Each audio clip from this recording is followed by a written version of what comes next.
Emoção, sucesso, tecnologia, leilões e muita novidade. Vem aí! Expoagro 2014, 10ª edição, de 13 a 16 de março, no Centro de Eventos de Laranjeiras do Sul. Leilões, torneio leiteiro, exposições e muita novidade. Expoagro 2014, o maior evento do agronegócio da região. Você vai poder conferir ao vivo os melhores shows da atualidade.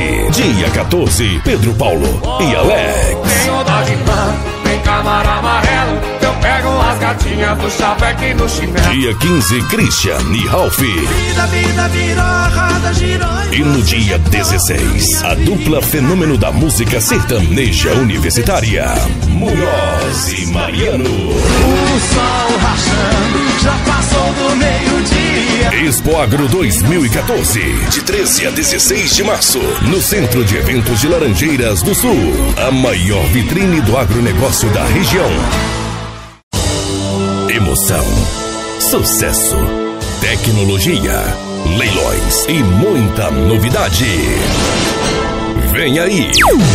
Expoagro 2014, 10ª edição, de 13 a 16 de março, no Centro de Eventos de Laranjeiras do Sul. Leilões, torneio leiteiro, exposições e muita novidade. Expoagro 2014, o maior evento do agronegócio da região. Você vai poder conferir ao vivo os melhores shows da atualidade.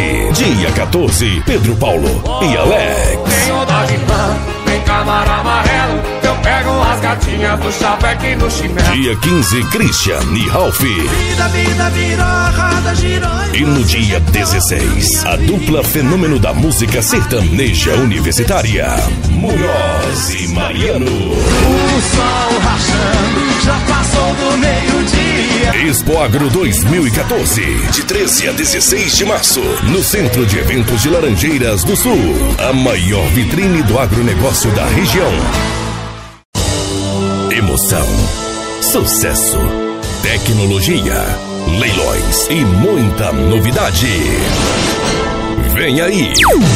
Expoagro 2014, 10ª edição, de 13 a 16 de março, no Centro de Eventos de Laranjeiras do Sul.